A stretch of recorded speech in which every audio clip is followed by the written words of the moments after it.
Jane Addams, an actress from The Idol, has recently done an interview with Vanity Fair where she responded finally to all of the feminists criticizing The Idol for supposedly having an exploitative set behind the scenes, tension behind the scenes, and they've also accused the show of being essentially like fetishizing torture porn. And I think that she is coming from the perspective of one of these old school boomer feminists who doesn't really get where the zeitgeist of feminism is at right now. She's essentially saying that this is a call for censorship. And it's kind of weird to hear comments like this from someone who is so like credible in Hollywood. She sounds like Ricky Gervais if he were a boomer feminist who wears crazy glasses. You know what I mean? Yeah. So here's her quote. I especially want to say to all the feminists, go F yourself. All these women that I'm working with are talking about their experience and you're not listening. You're not listening. And there was a lot of other stuff that she said in this interview that I wanted to cover. She said, what's amazing to me is no one's listening. I have not seen that before in all my days. Such a dogged, we refuse to change the narrative. And it's like, have you been paying any attention to where Hollywood feminism has been going? For much longer for decades? For at least 2 decades now. Like, you're an industry veteran. You should know why this response is coming. It's likely just the first time that it's gone against anything she believes. Yeah, and one of the responses to this on Twitter posted a scene from the show where Lily Rose Depp was like playing this hyper-sexualized character. And they said, Jane Addams can actually say with a straight face that every episode of The Idol didn't exploit the young 23-year-old Lily Rose Depp playing Jocelyn. Get real. Exploiting the 23-year-old adult. Just that statement alone makes it sound like satire, but there are people who, for some reason, think that you're not capable of making your own decisions at 23 years old. I mean, we're like a lot of, but no, it's just women. It's just women are so dumb and stupid that you are no longer able to actually. There are people that make the argument that like, look, your frontal lobe doesn't finish developing until you're 26. So women are not responsible for their actions until the age of 26. And even then, if a man was involved at all, then it's probably his fault. So just picture Jane Addams sipping her matcha latte while saying all of this, by the way. In reference to her movie Happiness, she said, you couldn't make that movie today. There were lines around the block in New York when it was still in theaters and the whole town talked about it, but that was when the liberal press celebrated things that upset people. Over the last few years, it's been a weird experience that makes me a little sad. People in that world, some of them, have turned into the scolding school marms that I wanted to be an actress to get away from. It's kind of like Johnny Rotten came out recently and said the same thing. He basically said, I never thought I'd see the day where the Republicans were the side that was pushing back against the establishment and the left would be the whiny babies that were looking to scold anyone and everything. Something to that extent. Yeah. But it's weird because there was nothing that overtly offensive about The Idol other than the fact that it was so excessively vulgar and I would say at the expense of telling an actual story. It was going for the shock factor, which Sam Levinson, the director, is known for relying on.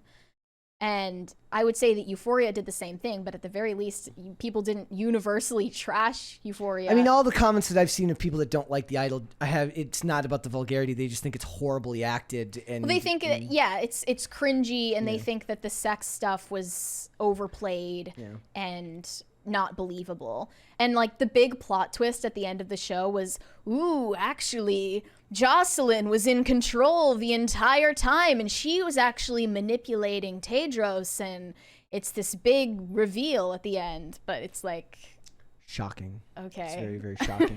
Yeah. It just seems poorly written to me. I think part of this is also that like people her age, if she's not on the internet and she doesn't actually follow the culture as closely as someone our age, wouldn't understand that just how far the pendulum has swung the other direction, how different things are than they were 20 years ago. She is right though about the part that the liberal establishment media used to celebrate things that upset people because what they were doing was upsetting an establishment neo conservative culture at the time. I would just say there's nothing actually authentically subversive about The Idol or the message behind it, which is why it had the full support of HBO Max behind it. Yep. And their darling director. Like, there was nothing actually offensive about it except for its obscenity. Yeah. That was there just for the shock value. Which is now about as close to the most acceptable thing. That's not a free speech issue. No. It's also the most acceptable form of any type of supposedly subversive behavior there is in Hollywood is anything sexual. It's certainly nothing to do with identity or culture, because those you have to tiptoe around for the fear of insulting or angering people on Twitter. Yeah. Like, I wish. Or Threads now. Yeah. I wish that Hollywood still clung to some of its obscenity laws and restrictions, because that's not a free speech issue. Obscenity doesn't fall under free speech, and that's constitutional. She said, free speech is the license to offend, period, full stop. The funniest stuff to me is going to offend a group of people no matter what you do. Yeah, but what she's not saying more specific. Is like, there's a lot of people she wouldn't dare offend if she knows anything about what she's doing in Hollywood in 2023. And there's no way that her publicists, her PR people, her agent have not said, you can't say that. You're going to anger the wrong people. It's going to get you in trouble. She knows that. I don't buy that she doesn't know that. She does have to self-censor. She recalled one scene where she, in character, and she's playing this like soulless record label executive, improvised an inflammatory line of dialogue. And I would love to know what that inflammatory line was. She said, I remember a certain production assistant just looking not happy, and I needed to get a cue from them. We're working, and I'm going to notice if somebody seems like something's wrong. So I said, are you all right? Adam said the assistant kind of stuttered, well, I find that language upsetting. We're not going to be able to find funny stuff unless we can say whatever.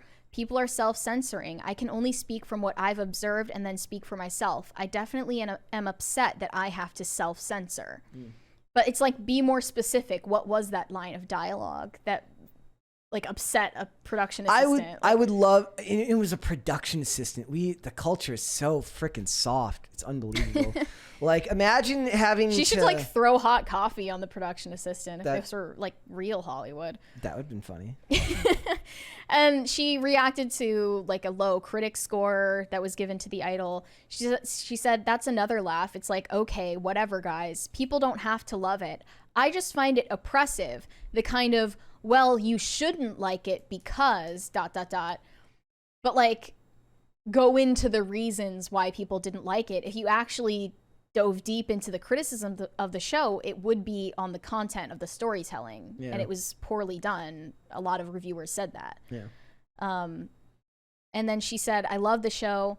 These days, to certain people, you almost have to apologize when you dislike something or you love something. I don't really care anymore. I agree with that. That is true. Like, you're not allowed to like certain things, and you're not allowed to dislike certain things these days based on the culture we live in today. Everybody's very, very fascistic when it comes to what you're allowed to like or dislike. Attack on Titan, Mary, you're only allowed to like it. You're not allowed to dislike it. Yeah, I agree with that. But she just comes off as very out of touch to me, thinking that sexuality or nudity are offensive or, you know, out of the box or not acceptable in today's society, when it's almost like you're mandated to put these things in TV shows and movies now rather than keep it out because it's a distraction. I mean, I think part of it is just she's old and she doesn't. There was nothing about the messaging or the meaning of this story that was subversive. No. And she's old. She doesn't understand where the culture is going. She absolutely does not understand what feminism, how rabid feminism has gotten, and how anti-human a lot of feminism is now. People just didn't want to see Lily Rose Depp crack an egg in her hoo-ha. Like, sorry, that's not really politically. She's like, it's politically incorrect to put eggs in your hoo-ha now. Isn't the culture crazy? I mean, she would definitely be one of the people that latches on to that term Puritans, referring to Gen Z's apparent distaste for this excessive sexuality and like pornified hypersexuality in media today. Has a problem with everything now. Gen Z is offended by everything. I understand that. But if one of the things that they criticize in media today is the fact that it's hypersexualized, I'll definitely agree with that criticism. It's because it's the only one Hollywood's allowed to do, because it's not simply based on identity, which means that they can offend the larger scale group of people rather than offending one group, which is always scarier to them now. Because then the political action committees and the activist organizations come at you. Nobody cares. Nobody in Hollywood cares if some Parents for Decency group comes after them. They'll tell them to piss off. There's a $20 super chat there from Francisco Sanchez Jr. He said, never forget Brooke Shields' mom gave permission to let her daughter take nude photos for Playboy at 10 years old. Children are so often the object of adults' projection. # protect kids. Well, also, didn't Jeanette McCurdy's mom shower with her until she was 18? I was reading about and a lot of other weird stuff. That's freaking weird. These people are weird.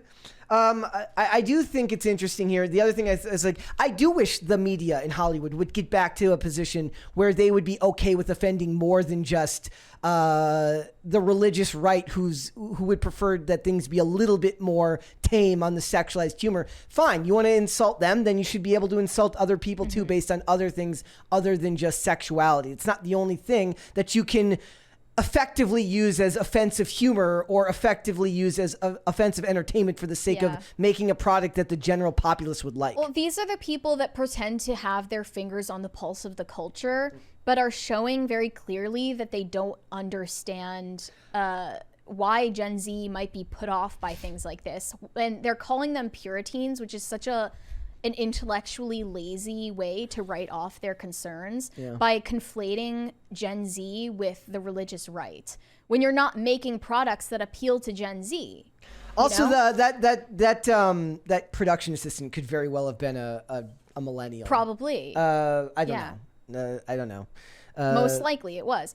And Gen Z doesn't object to this hypersexuality in media on the same grounds that the religious right might have in the 90s or the 2000s. It's because they've grown up, like this is the culture that they've grown up in, that everything is pornified and everything has to be hypersexualized, and they're tired of it. I mean, I just think they're lonely. And they're lonely, and they're not Puritans because they're hooking up less. They're hooking up less because they're socially uprooted. And they live on their phones, and the guys are afraid of getting Me Too'd. The culture is so sexually broken that their experience of sexuality or identity or gender is all something that they've experienced alone in their bedrooms. It's the phone's fault. I mean, at least in part. I don't want to sound like a boomer for saying that, but that's definitely part of the problem. Yep. And their distaste for this like hypersexualized, pornified culture of ours is not the same one that, Christian Moms for Change had in the 90s. It's not the same thing because they've never experienced a sane culture that had any level of decency or standards when it comes to obscenity. Thanks for watching. Listen to full episodes of Pop Culture Crisis on Spotify. Keep up with us on social media and make sure you subscribe and ring that bell so you never miss the show. Bye, guys.